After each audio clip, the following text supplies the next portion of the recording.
Welcome, everyone. We are very happy to be back with you. We have now part four of our series, When Life Doesn't Go Your Way, Lessons in Forced Surrender. This is the final story that our dear guest, Sacinandana Swami, will be sharing with us. And then we will move to a Q&A next time with our final session. So we're at the penultimate stage of this series, and we are really honored that we can hear from somebody who has so much wisdom from well over 50 years of being a practicing monk, traveling around the world, writing many books. And he also is sharing with us meditations here. He's very, very, very deeply devoted to meditation, and he's bringing that here to this space. So we're honored to have him from Germany, and we're grateful that all of you are here from around the world.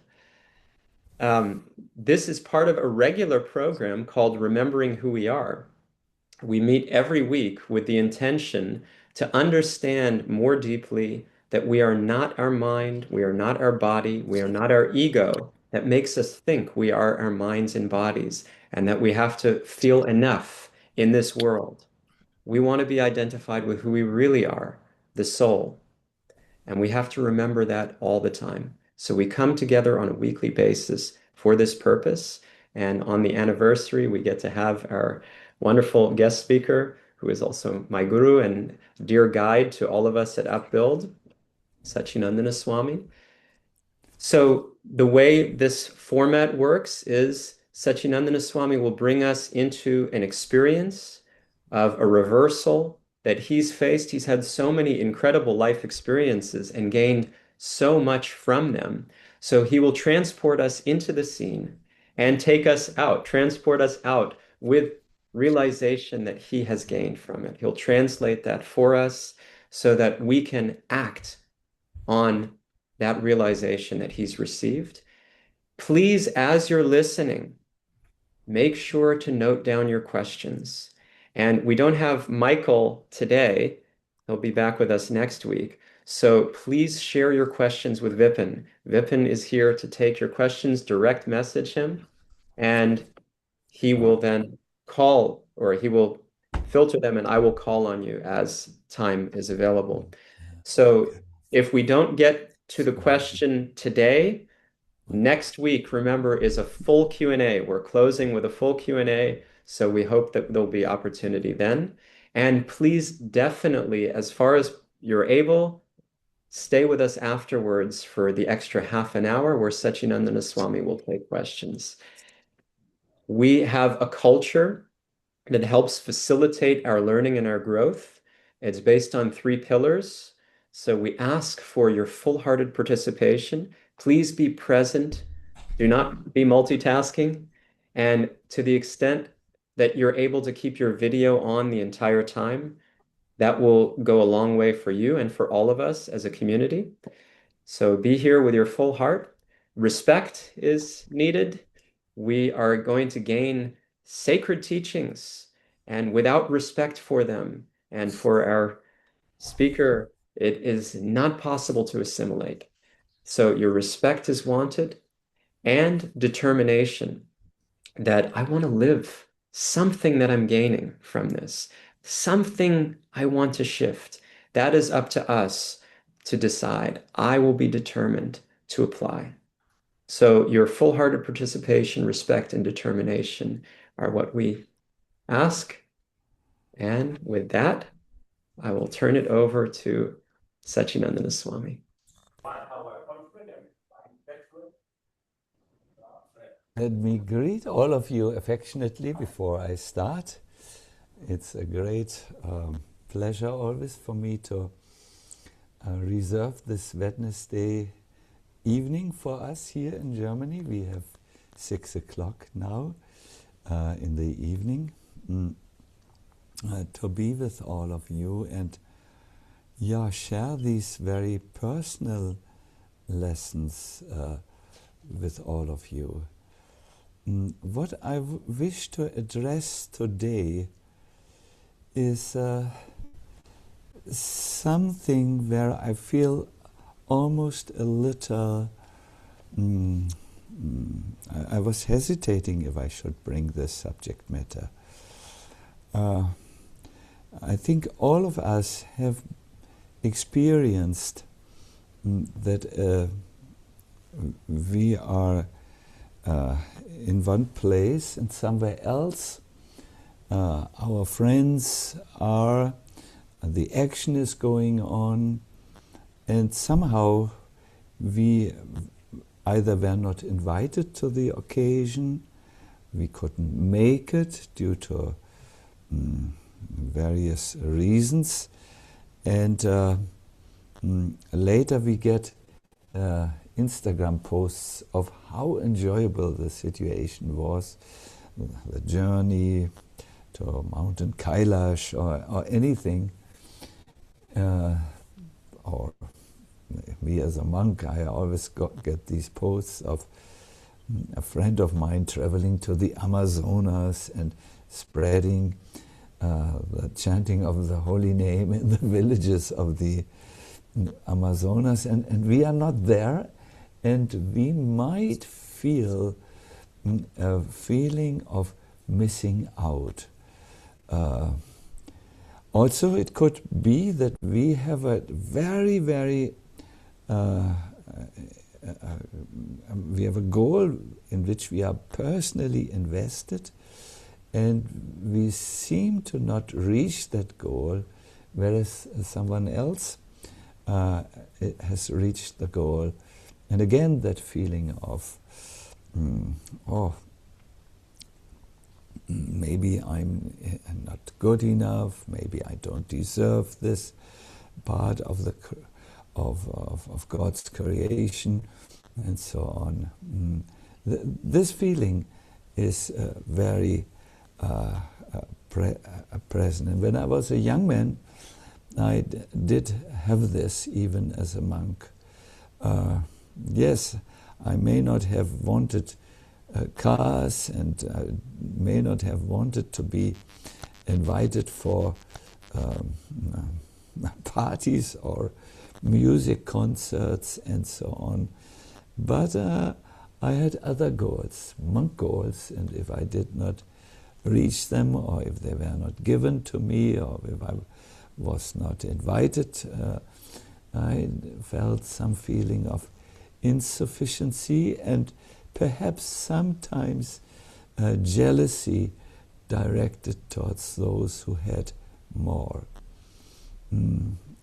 I hear that this feeling is very, very strong in our society, and it is nourished by the increase in social media, where you always read about the successes of other people, and you see the most glaring photos, and then you look at your life and feel the real life is passing you by.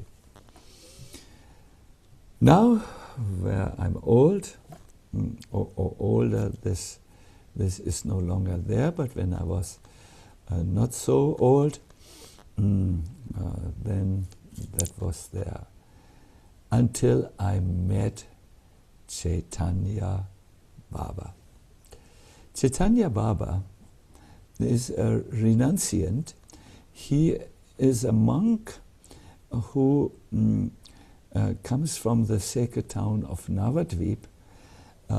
In his worldly life, he was the inheritor of a huge fortune. I once saw the family home in Navadvip. It looks like a royal estate, really. And Chaitanya Baba was the sole heir of it all.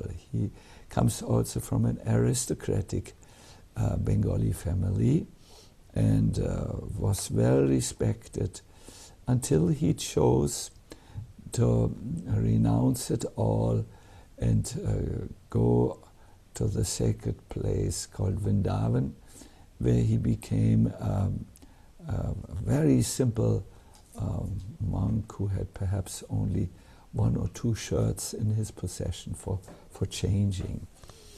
He developed a great interest to go on a circumambulation of a sacred mountain, and soon he developed so much taste that each and single day of the week he would circumambulate Govardhan not once but twice. In kilometers, that's something like 48 kilometers. In miles, maybe some of you who's good in calculation can express it. Vipin, what is 48 kilometers in American miles? Please find out. Every day he did this. In the winter he did it. In the summer he did it. Vipin found it out. Around 28 miles, says Jim Catalano. If it was monsoon time, when the area is so filled with water that you have to sometimes go waist deep in water, and that's not so safe, because this sacred mountain is in the midst of nature, and there are many snakes swimming. In winter, when it comes to freezing, it's freezing cold, Chaitanya Baba would make his sacred circumambulation. It became his life. It became his fantasy, his desire, which he was looking forward to do, because when you walk around that sacred mountain, the separating border between our reality and the spiritual reality begins to blur, and you begin to have insights into what is eternally there. He became totally attached to this. I met him several times. A weathered personality, aristocratic demeanor, very determined. There were always a few other monks around him. And then one day, I remember perhaps 5 years ago, 7 years ago, I met him, and I saw his feet were bound with cloth. There must have been some illness at the sole of his feet, maybe by so much circumambulation. He had rubbed off the what is it called? The skin made of horn. This little tough skin was gone. And I said, oh, something is going to happen to him. The next time I saw, he was walking with a crutch. And then I didn't see him any longer. Where's Chaitanya Baba? I asked the people around that sacred mountain, and no one knew. But I was not going to give up on Chaitanya Baba. I made some, I asked many people, and finally I found him.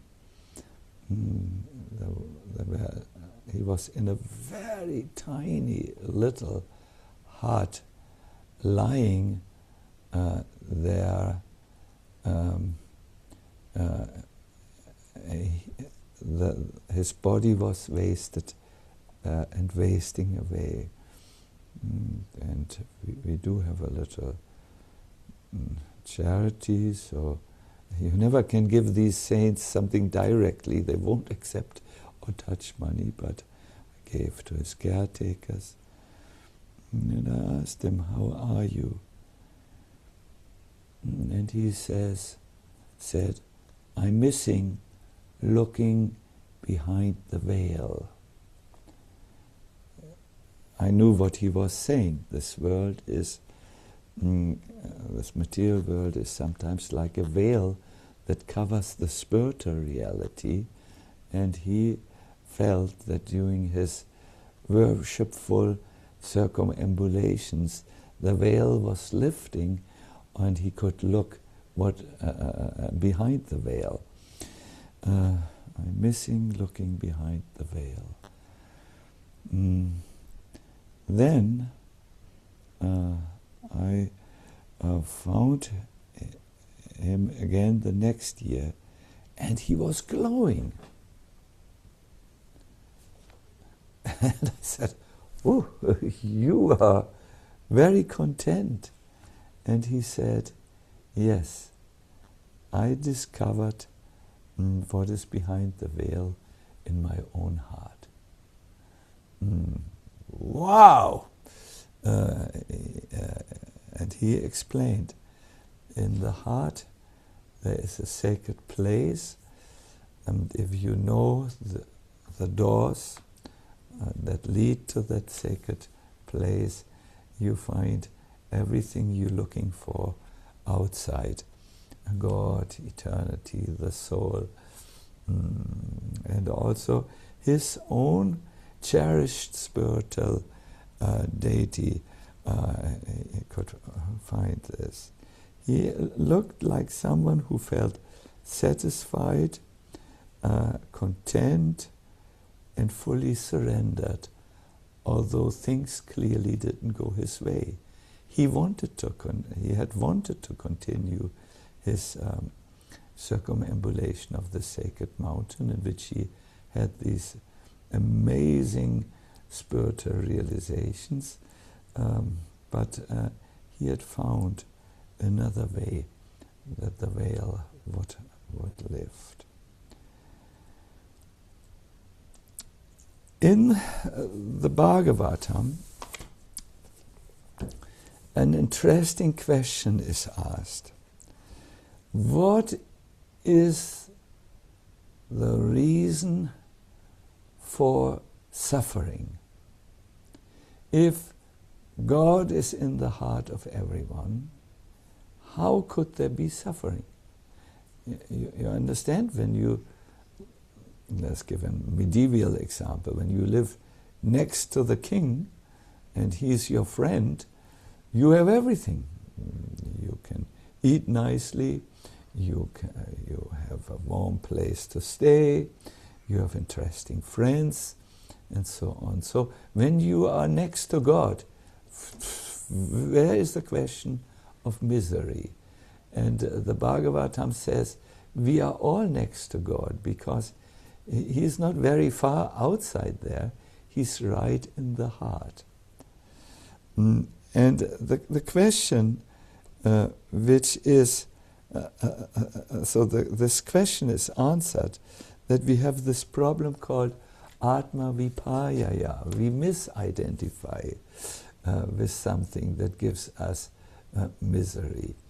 And the example is given that a person may see in the dream how his own cut and a head is cut off. Maybe he is accused for having done some witchcraft, and he was found in medieval times, and the Inquisition cut his head off. He's suffering terribly, but the Bhagavatam says all seeing would stop the moment the head is cut off. But he is identifying with that scene, which is illusory, and he sees the head rolling over the floor away from him, and is crying because of this. But the moment the identification, misidentification of the eternal self with the body is stopped, at that time you wake up from the nightmare and you do not become impressed by whatever illusory presentations of reality you see. I have told this, I think, once when I was younger. One famous German actor had donated to me a station wagon from Mercedes-Benz. Those of you who drive cars may know the Mercedes. And it was the first car which worked in my life, which was not old and rinky-dinky, but it was working very fine. So once I don't know how to drive, but my assistant drove with me to Berlin, to the place where I had a lecture, and I went into the venue and gave a workshop. It was the whole day long, and all of a sudden, it was summer and the windows were open. I heard that sound of a car driving into another car, and I know the Berlin drivers are reckless, and it sounded just like my Mercedes-Benz, which was crashed and to pieces. So I was so much suffering. This was the first car in my life that worked, and I could drive for 400 kilometers, no problem. And now it was broken. It sounded, because the sound came from the place where we had parked the car. So I told to my those who were doing the workshop, a partner exercise, find yourself a partner, discuss this. And then I rushed to the window to see how big the damage was. But what did I see? It was not our car, not the car which was given by the German actor to me. It was the car behind it. And immediately I felt a sense of great relief, I must admit. Later I looked at this feeling of pain, which I initially felt, and then the feeling of relief. I had felt pain because I was identified with the car, and I felt relief when I saw that nothing had happened, and so on. So this is what happens all the time to us in material life. We are identified with our egos, we are identified with our bodies, we forget that we are eternal spiritual souls, part of God, and we suffer miseries from our own minds and our bodies who catch illness. We suffer miseries from others who are unkind to us and misunderstand us or even deliberately hurt us, and we suffer miseries from the surrounding circumstances due to heat or cold and so on. But Chaitanya Baba, who had suffered because his body broke down like a car that had been broken down, was no longer identified. He had risen above this, and he was still lying but this time with the back on the wall, and he was the most content man I have ever seen, because he had transcended that wrong identification which brought him misery. This is really the secret of the journey from FOMO, or fear of missing out, to a new word I learned in Amsterdam, YOMO. YOMO means the joy of missing out. I never knew this, but when the Amsterdam people are known to live a very relaxed life, and they have invented perhaps this word, I don't know. The fear of missing out translates into a feeling of inadequacy, anxiety, or jealousy caused by thinking others are having more success, better experiences than you. And the YOMO, the joy of missing out, means a feeling of content and even relief and joy that you don't need to have to do this.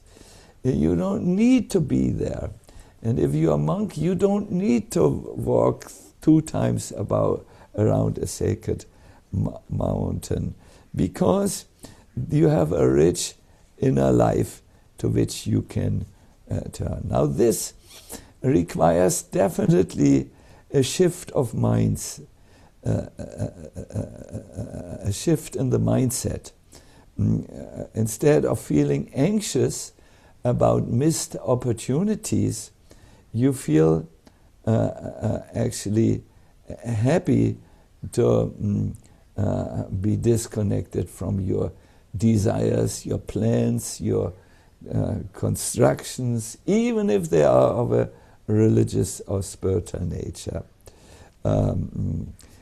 During this time, you may find great peace by allowing time for your rest, your personal time, and also by pursuing things you have not pursued up to now, which may give you a greater degree of joy and lesser anxieties. No?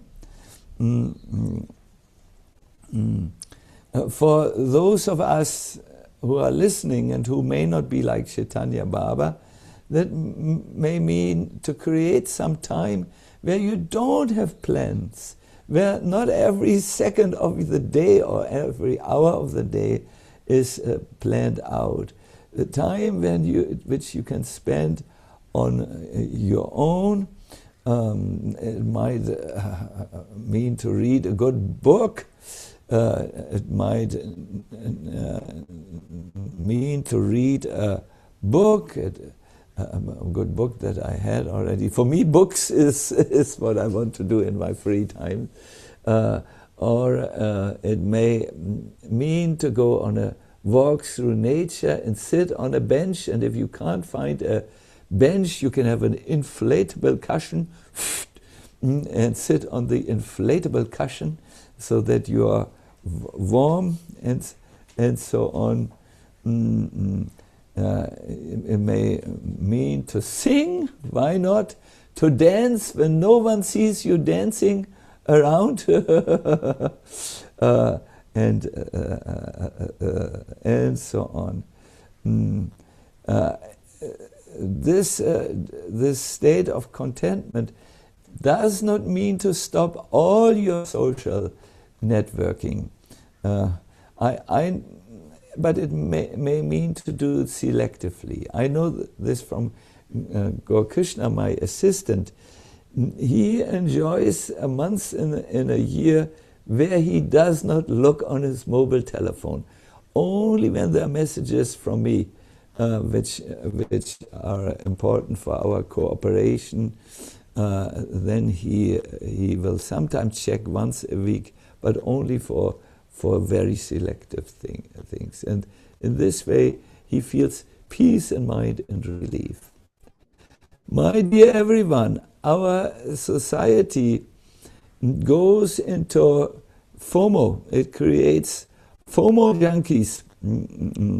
But what we need to do, to learn, is to find the contentment that is there in our hearts. When we are spiritual people, we need to find this in our spiritual life.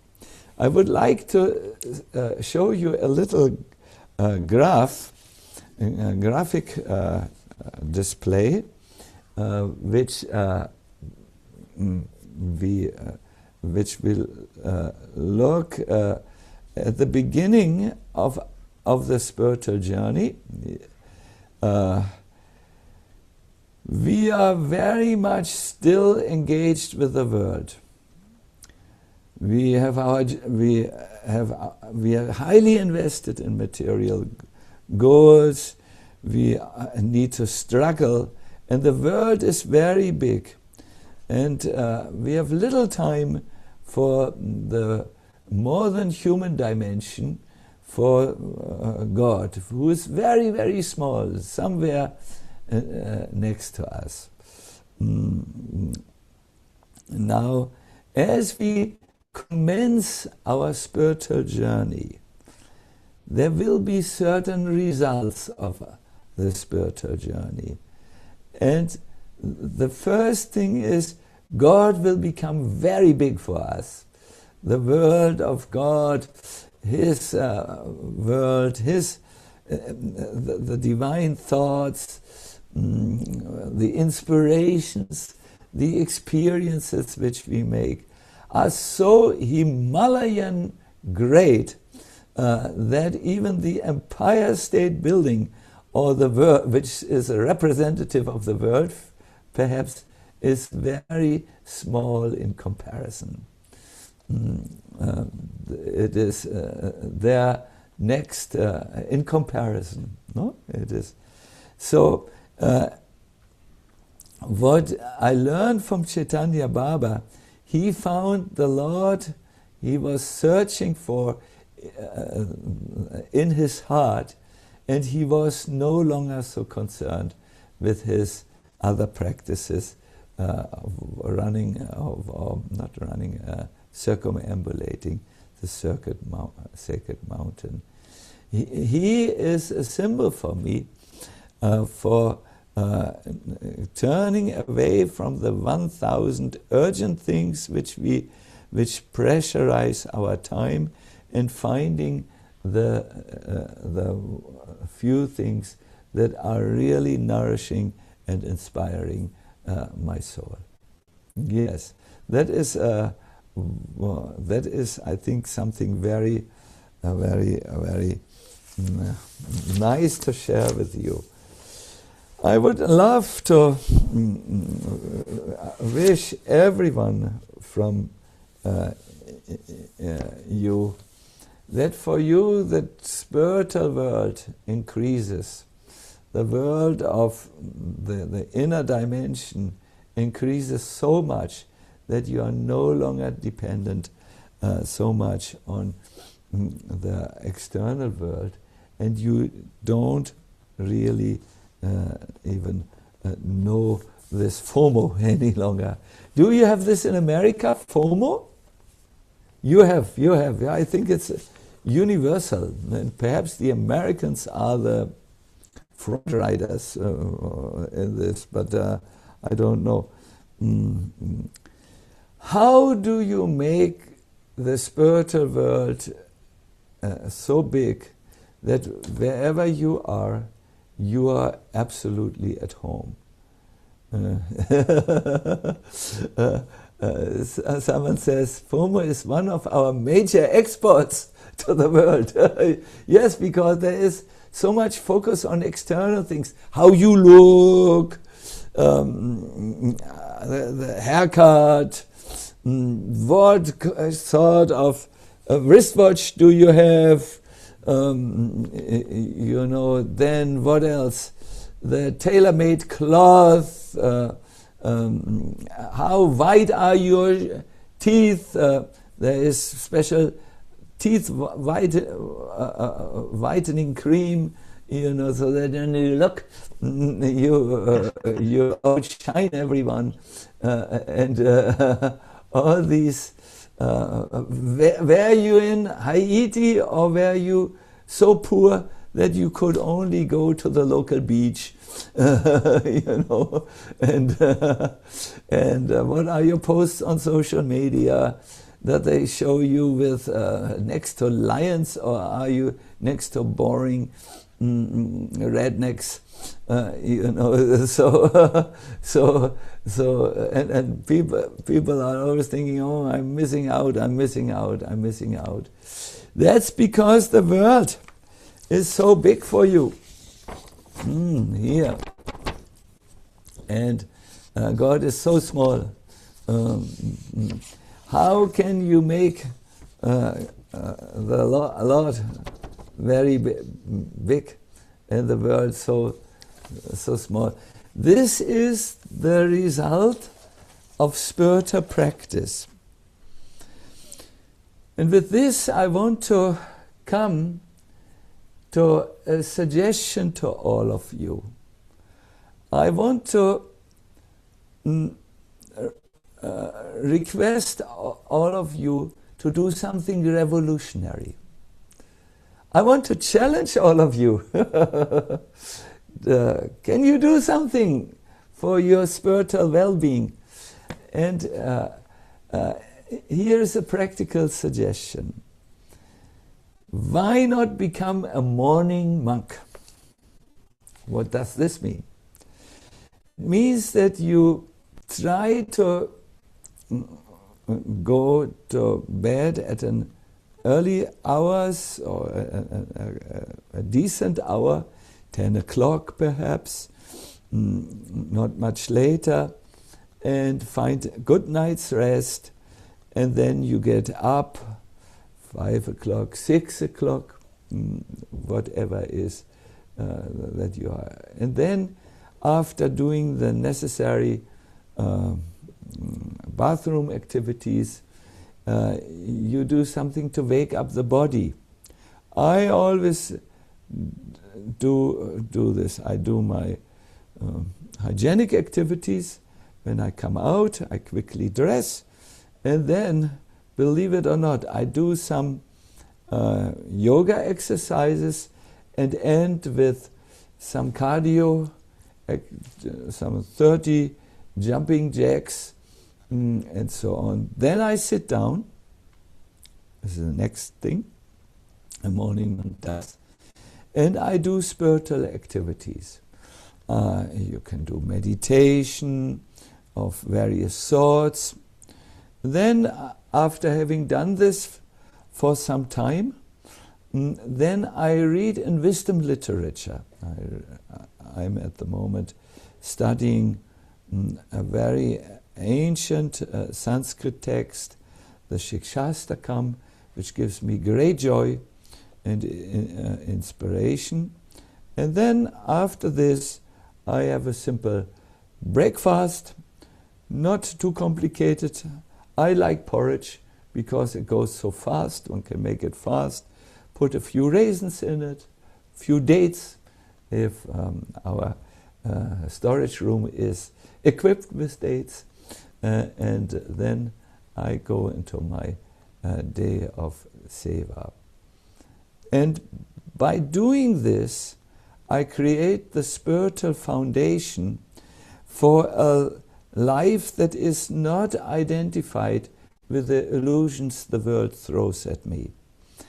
I find it possible to even to detach from my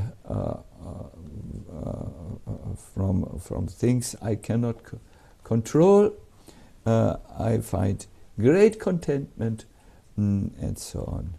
I have noted in my life, what is the use of living if inside you are always disturbed, if you're always pushed to do this and that for your happiness? There will always be more, and there will always be something else. I find out it is much better to tap into that eternal legacy, perhaps, or the eternal inheritance which we all have as spiritual entities of bliss, of inner knowing, and so on. This I learned from the sadhus or saintly persons I have associated, who were content, like Chaitanya Baba, even when they could not do what they wished to do, but when they had discovered the rich inner world, which has a supply that is never exhausted, that is never ever emptied out. So yeah, this is a little bit what I wanted to teach you. I have today only talked of a meeting with a saintly person. That meeting, I mean, I have met many of such people, but no one was so severely fell down means cut down from his regular activities like this saintly person. And I've taken groups of people to see him. We are always so impressed by how content he is, although he cannot even walk without crutches any longer. He requires an assistant to get up and to put him on the crutches and so on. And I asked him, "How are you?" And he said, "Better than ever before." It was the mercy of the Supreme Lord that he could, that he helped me to do this shift of mindset. Good, everyone. What do you all think?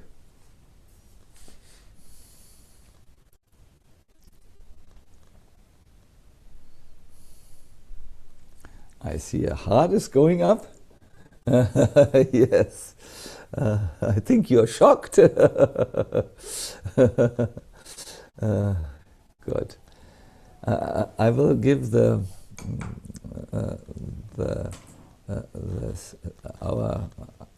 microphone, so to say, to our gracious host, Hari Prasad.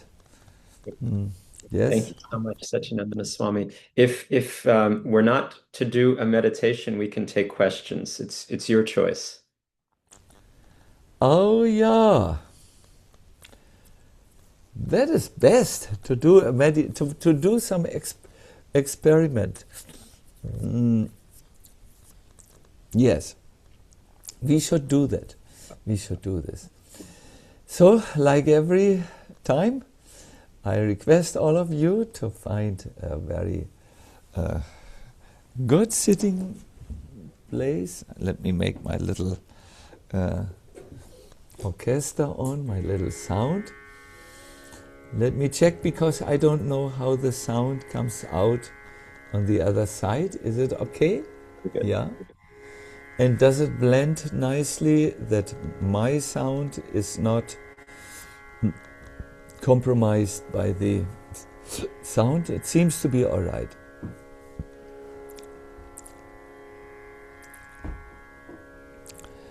We will do something very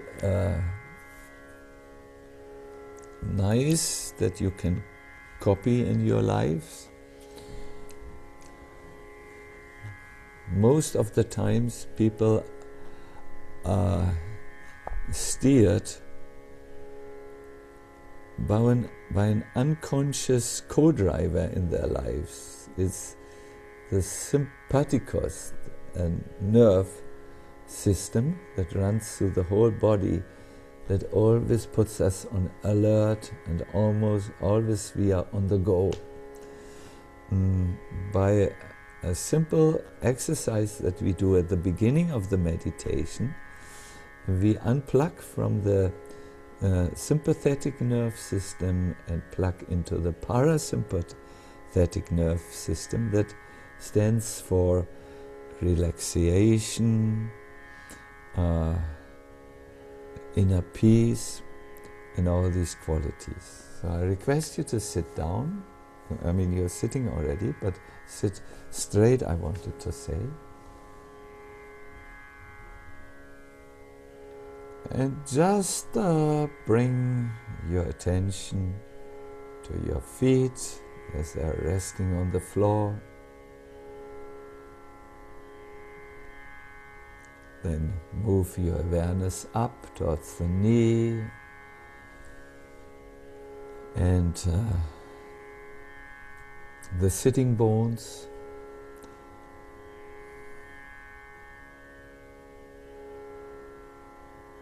Yes, feel that place where you're sitting. Then move your attention up to the spine.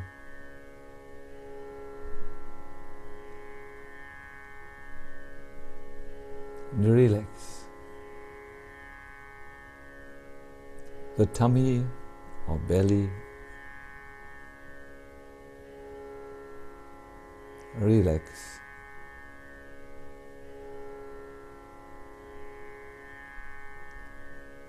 The chest.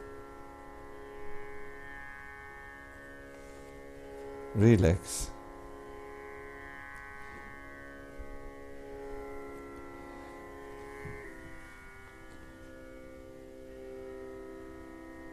The head. Relax.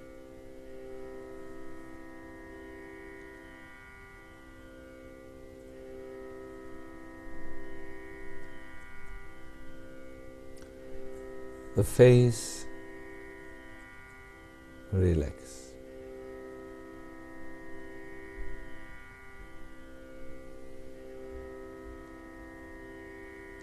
You become aware next to our ingoing and outgoing exhalation.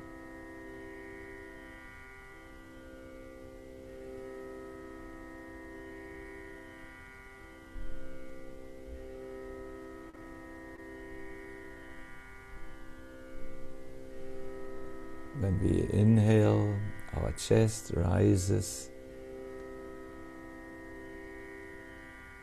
and when we exhale, it sinks or falls a little. Wonderful. Wonderful.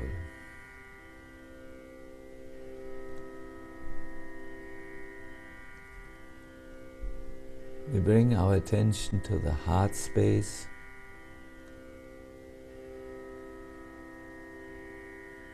And as we inhale into our hearts,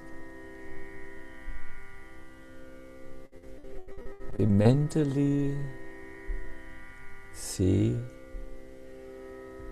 a light inside the heart increasing. When we exhale,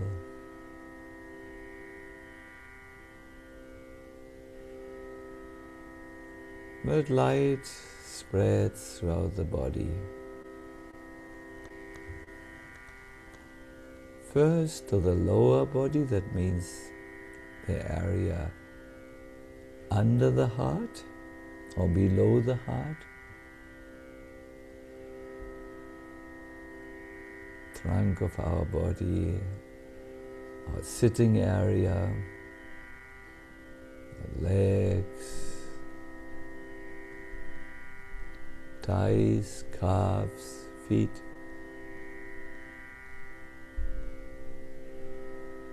And inhale, the light increases in the heart. On an exhale, it spreads through the body.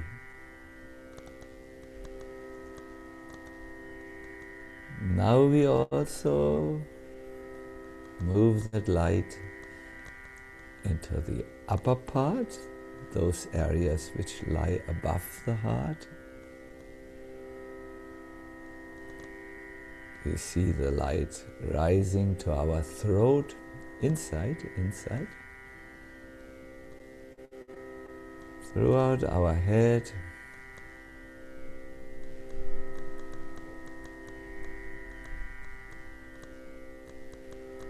Now we return our attention to the heart area.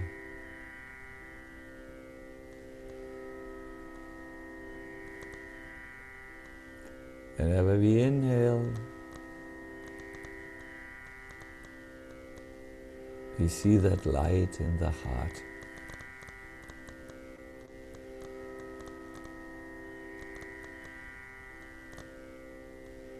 It is here in the heart area where we, the pure self, exist.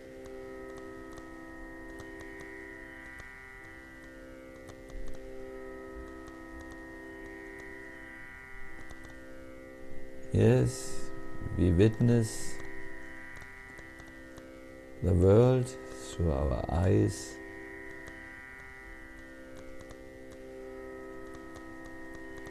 But we can always return our attention from the world to that inner dimension where everything is okay. It's fine, because in our essence we are that part of God, the real self.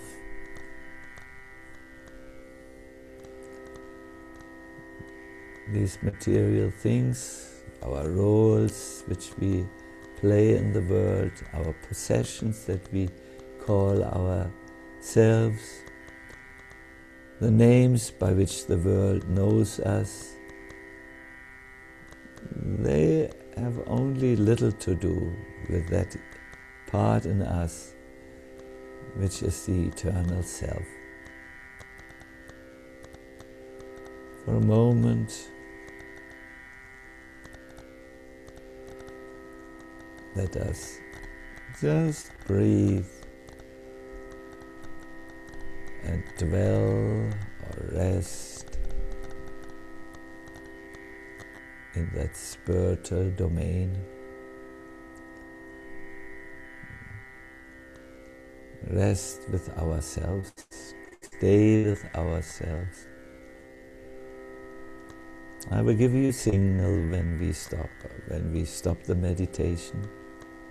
For now, just let yourself sink into the feeling of just being, not having, not performing, just being.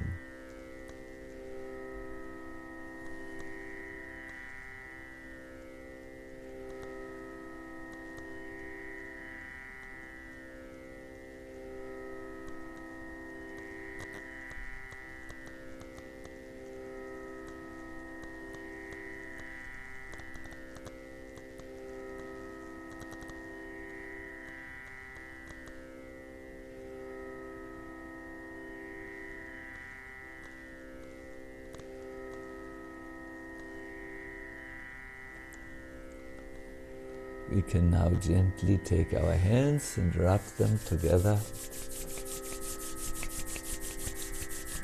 Will awaken our nerve system.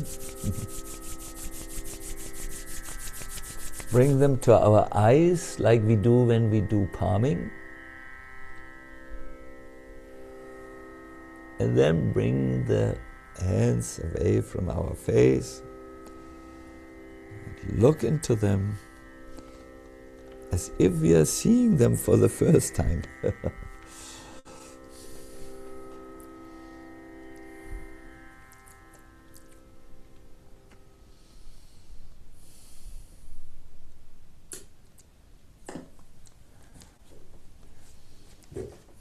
Thank you, thank you, thank you.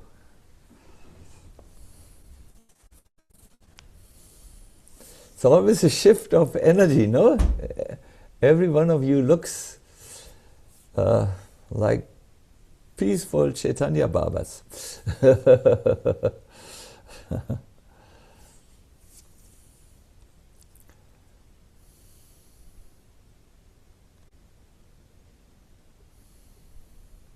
Thank you so much, Sacinandana Swami.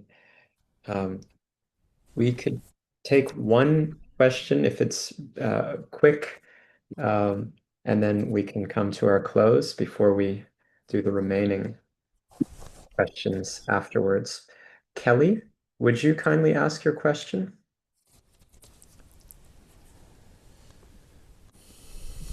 Sure. Thank you for taking my question. Um, I was thinking about what you were talking about when we end up, you that you're the gentleman figured out what was behind the veil, and that's fascinating to me. I think that's so fascinating. And my question is, he is that what enlightenment is? Is that and I'm very new to this, but that seems like identifying, not identifying with many things, is that's enlightenment. It's living in this place. And is that true? It's what it seems like to me. Yes, Kelly, this is a pleasure to talk to you and see your pinboard with Kiss Your Life. Accept it just as it is today. I'm seeing. Yeah, wonderful. I hope I'm not too personal. Yes. Uh, um, yes. There are two things that usually are in an enlightened state.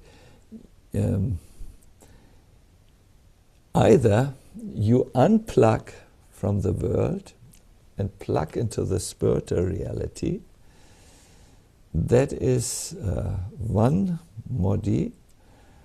And the second is you just make the spiritual reality so big in your life that the material things are moved to the side. It's almost as if a river of milk flows into a pool of ink and keeps on flowing, flowing, flowing, flowing, flowing, so that all the ink is brought to the side, and in the middle is just pure white thing. You can usually a combination of both is good. Some unplugging needs to be done, that you don't always put new material stimuli into your life, and some increasing of your spiritual engagement is done. In my little graph, you just let the world of God become bigger, and the world of the illusions is becoming smaller as a byproduct, or as an ancient text says, if you increase the light, the darkness will decrease. And I think that's the positive way, because unplugging is not always easy for us if we don't yet have a higher taste. So first we increase the spiritual things, and then after some time the unplugging thing is coming natural. Thank you very much, and you have a wonderful background. It is showing a very personal engagement with those who are near and dear to you. That is wonderful. all Thank you. the best. Thank you, Kelly.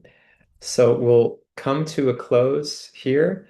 Very grateful for your wisdom, your guidance, everything you've expressed Sacinandana Swami. It means so much. And thank you to everyone for being with us. We have one more session. Don't miss it. And come with your questions. Please, please come with your questions. And that will make it very rich. So if you need to leave now, all the best. And if you can stay for our Q&A, please do so. So we switch now to our Q&A, and I will ask the question that Patsy has on her behalf. So Patsy is asking, how does one not suffer from the misery of others' unkindness?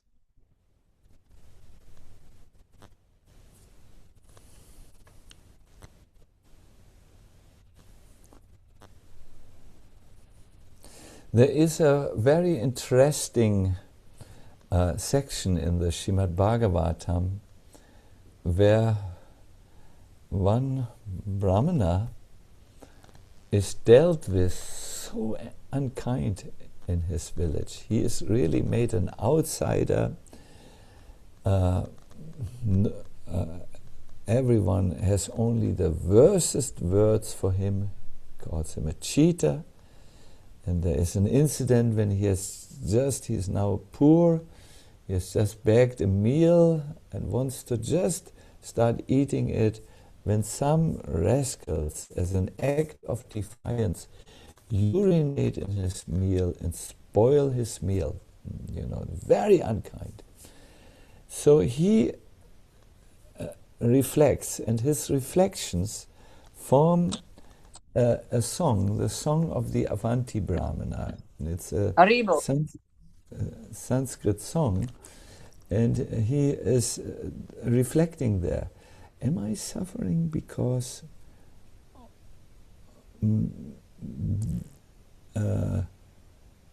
others are the cause of my misfortune? Or could it be that I'm under dark stars?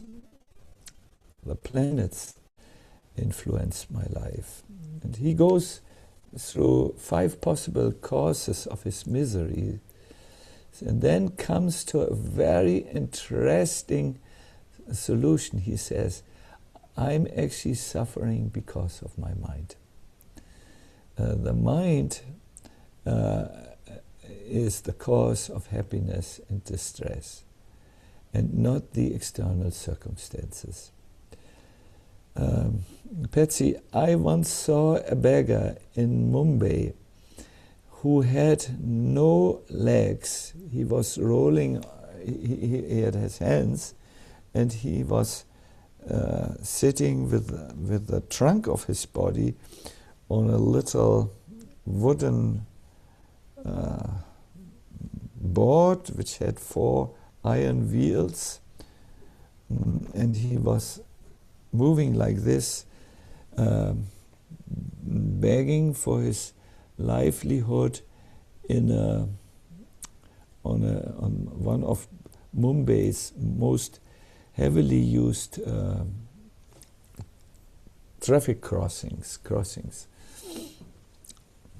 But he looked so absolutely blissful.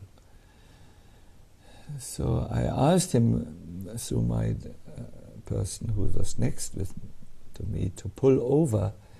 I wanted to ask him a question, so he kindly obliged, and we pulled over with our car, and we found him on the sidewalk.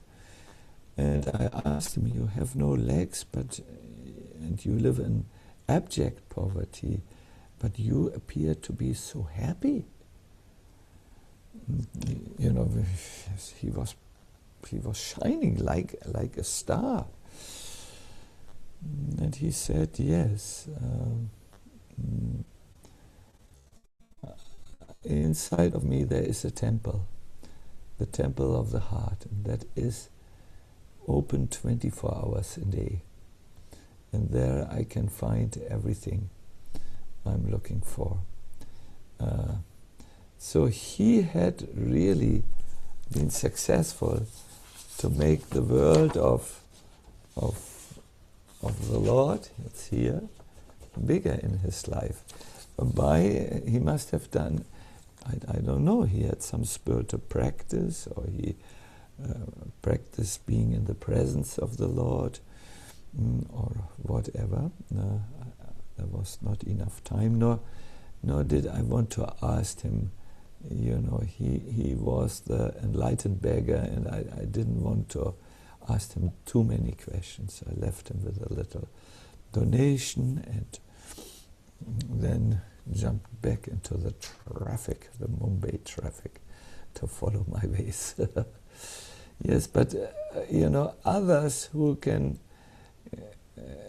only rob your composure when your confidence is low, because you may not be centered, you may not be anchored, you may not be in your strengths, because you are bypassing that place inside of you where you are already perfect.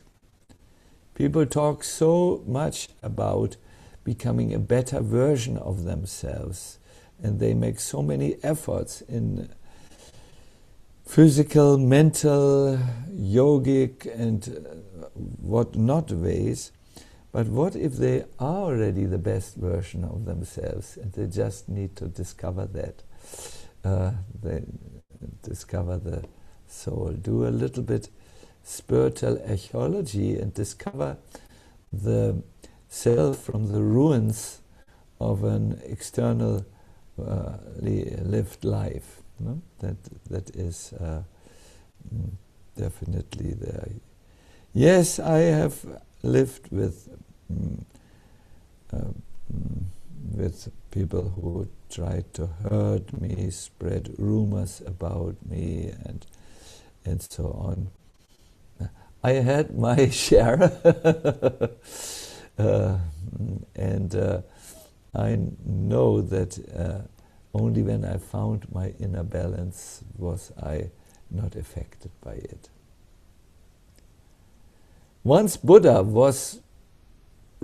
Buddha was on a tour, and he was so much accused and by people. I mean, they said so many nasty things about him, but he was not disturbed. Then after he had gone through the village and was in the peaceful forest, his disciple, I think his name was Ananda, asked him, I see you were accused and blasphemed so badly, but you are not disturbed. And Buddha just smiled and said, see, when people come with and want to give you presents, but you don't accept them,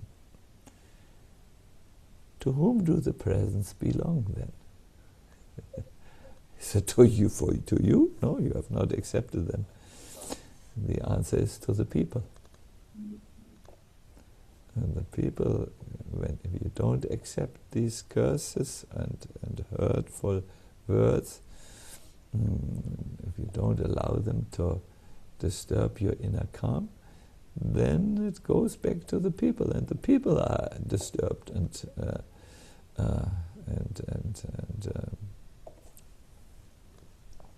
more upset with you. The worst thing you can do is become so much moved. Then the people have reached what they wanted.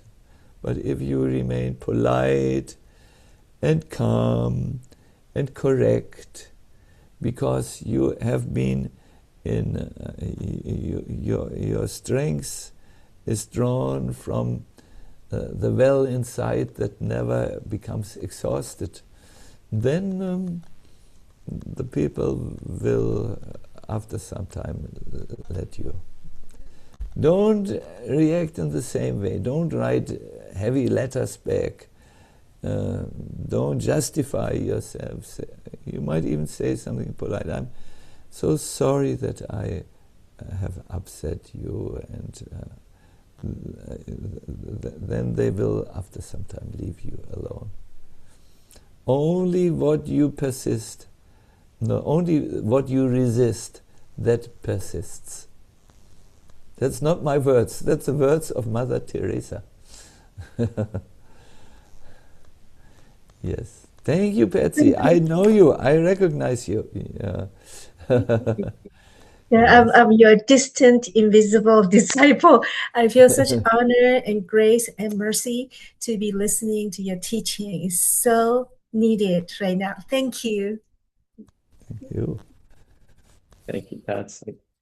Raseshwar, would you ask your question? Sacinandana Swami, nice to see you. Thank you so much for being with us. Oh, yeah. I know you also. Please ask your question. Marge, I wanted to ask, in this journey of FOMO that requires a degree of acceptance and letting go, and I wanted to just get your thoughts and reflections on how do we balance our, our desire and our determination to want to grow ourselves spiritually, want to serve more, want to do something of a higher quality in our and are giving back spiritually or just growing spiritually the uh, with the kind of state of, what I see with this, at least in this state of FOMO of sometimes letting go or a state of contentment, saying that it's okay. So I'm not sure if this makes sense, but I'm trying to get at the tension between, uh, this aspect of letting go and acceptance versus, taking responsibility and being okay with our best effort, which I find difficult at times.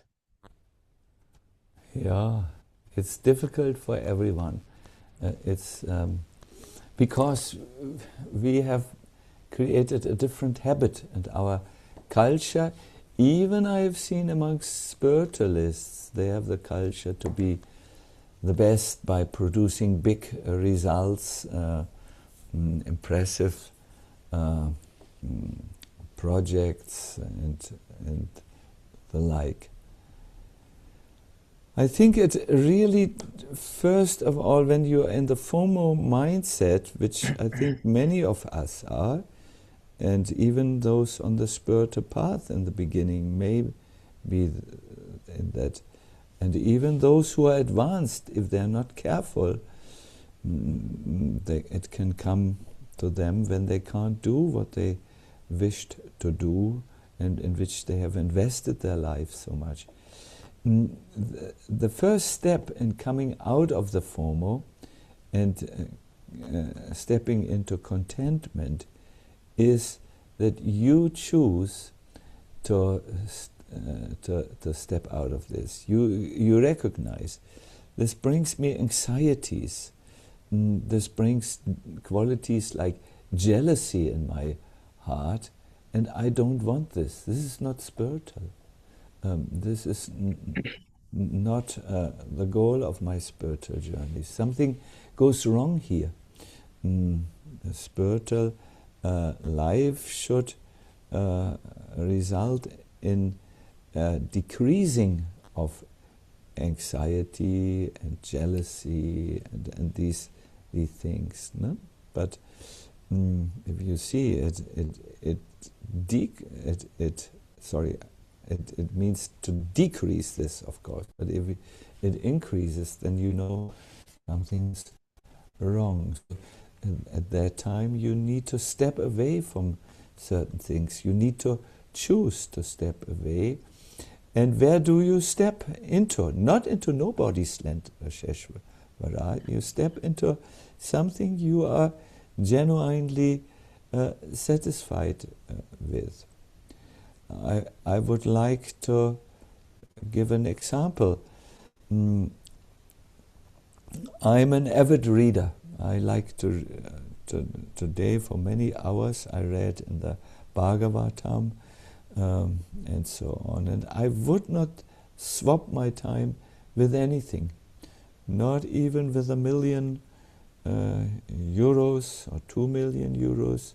That can wait for tomorrow if it is meant to come, because I find so much satisfaction and joy. Of course, I'm now an older person, and older people should shift in their priorities and should invest in the content of the life more than into the container, the external things in their life. So this is the first thing. You need to see that something is wrong, and then you need to make a choice, an active choice to step away. And then you need to find those activities that rejuvenate you and inspire you, and so on. And you need to stop being preoccupied with the lives of other people. It's your life.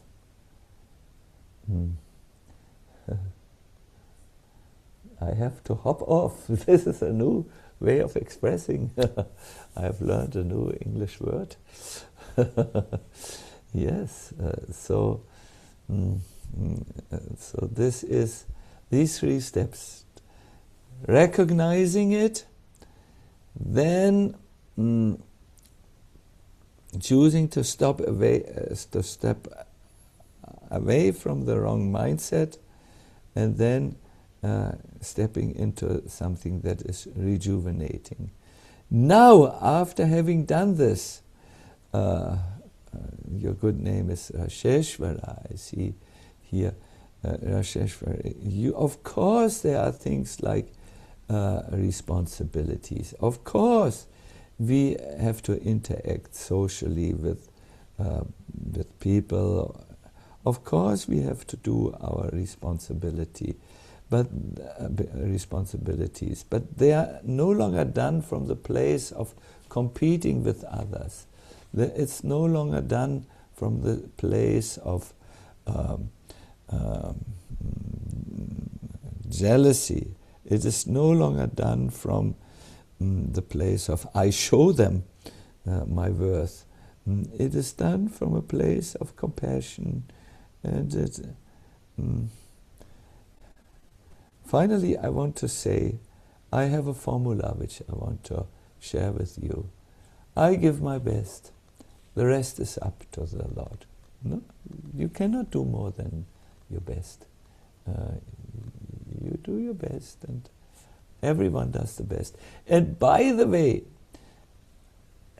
real life is always between you and the Supreme. That is where it counts. And it's not about impressing others. It's not about competing with others.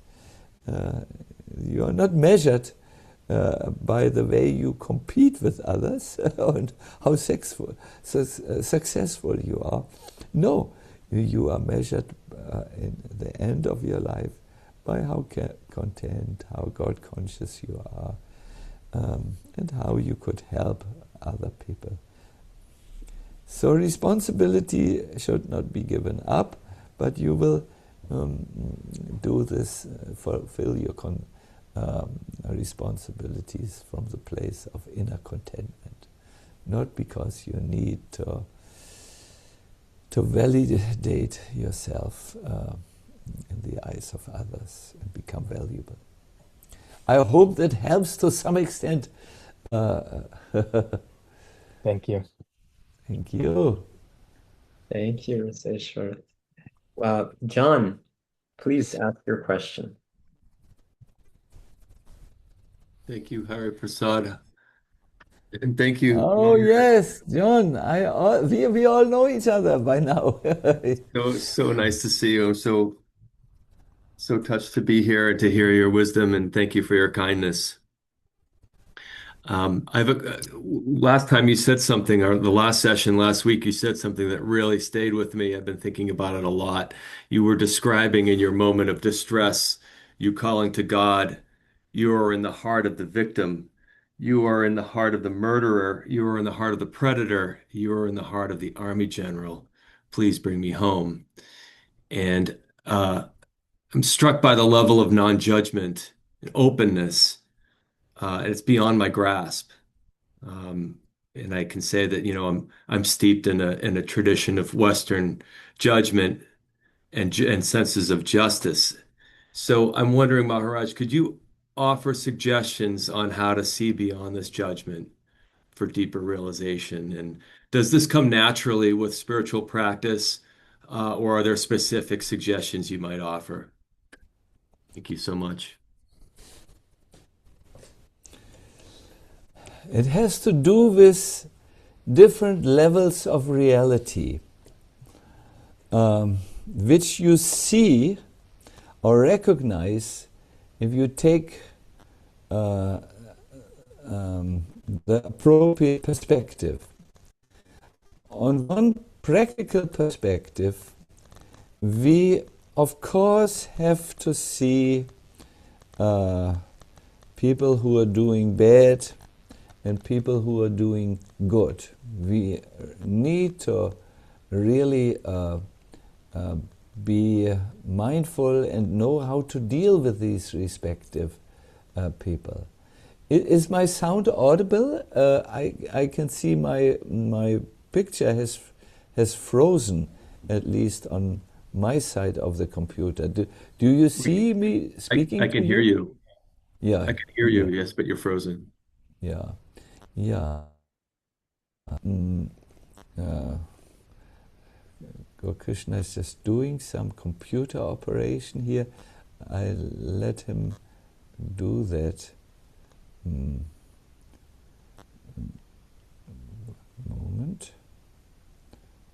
Maharaj, sometimes if you just turn off the video and turn it back on, it might Oh solve. yeah, okay.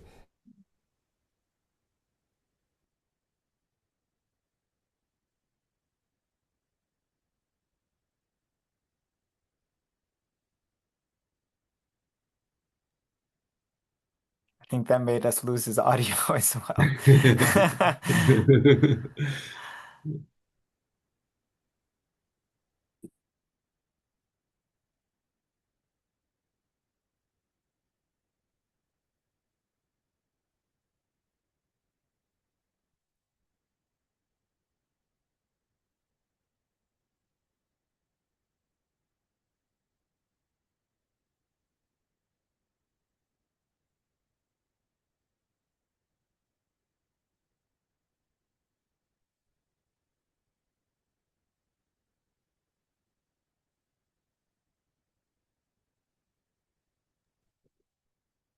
I think Sacinandana Swami must be rejoining. There we go.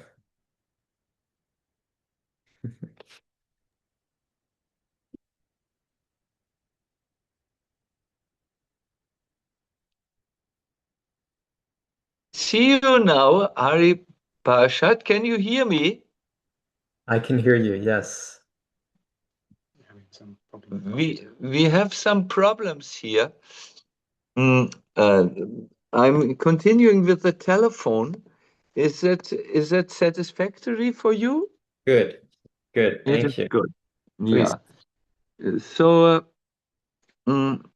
John, I was explaining there are different perspectives on reality. On one perspective, we of course see the victim and the perpetrator, and we might have to deal with the perpetrator through the judicial system. That is one perspective.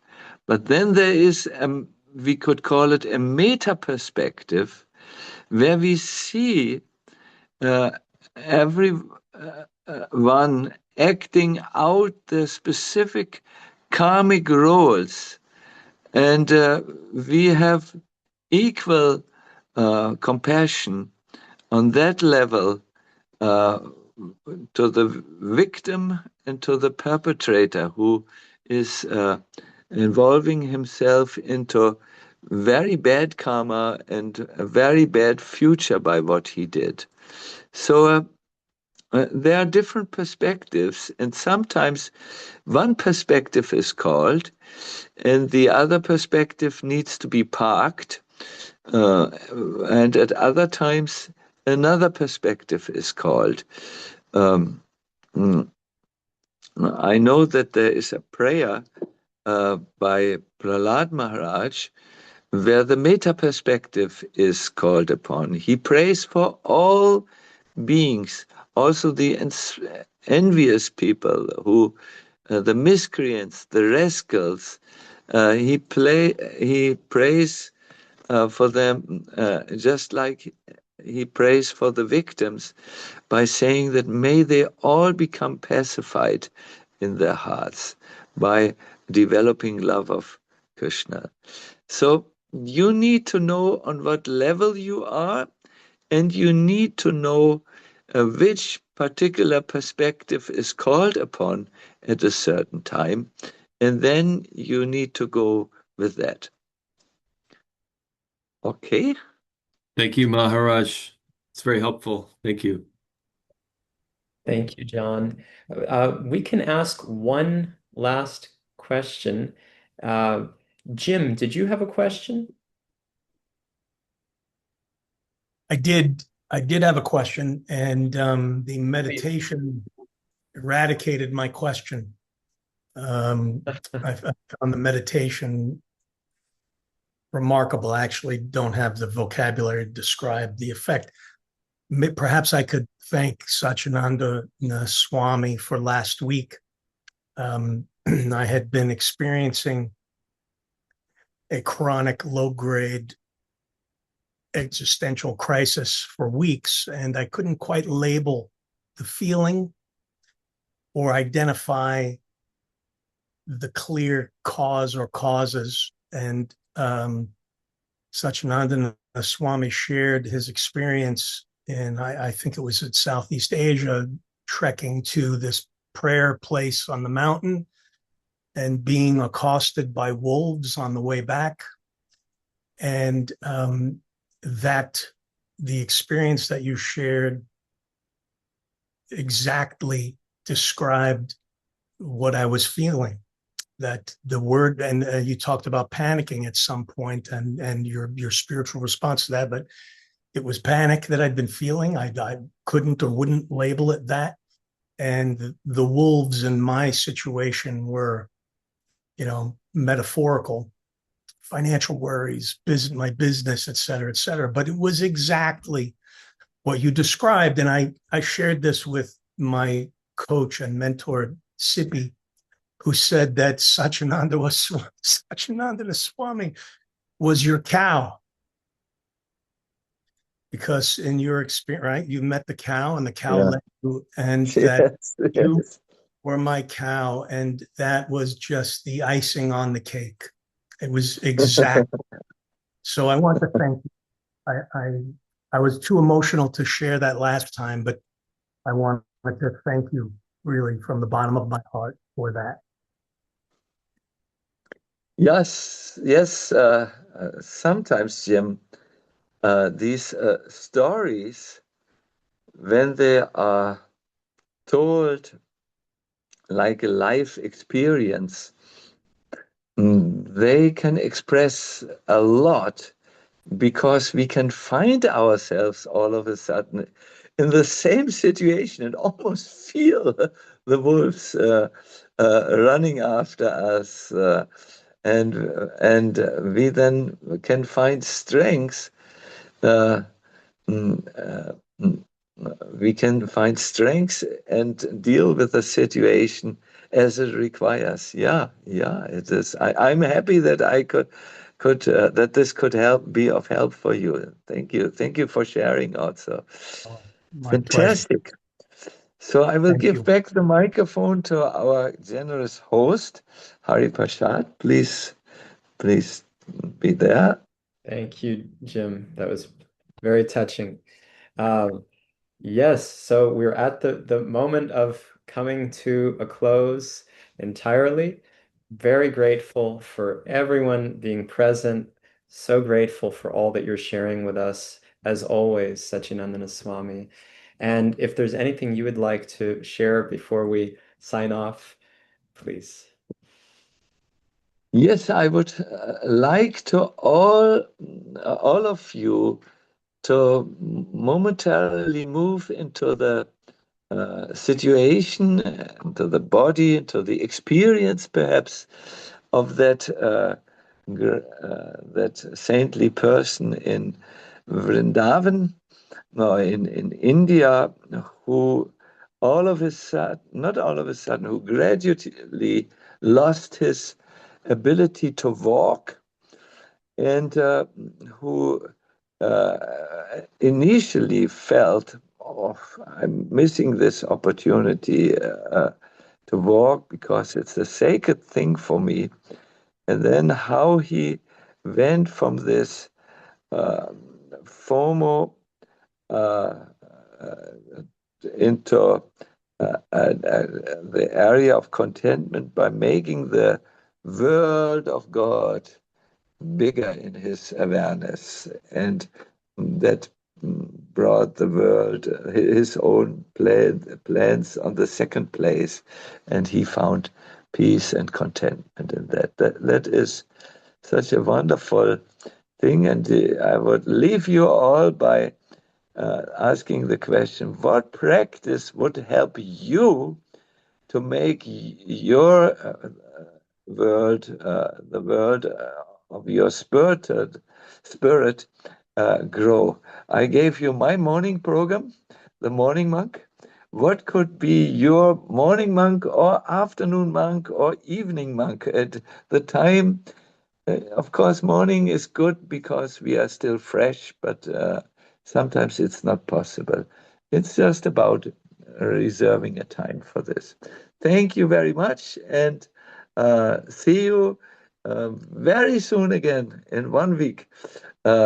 Haribo. And please bring your questions. See you next week. All the best. Thank you.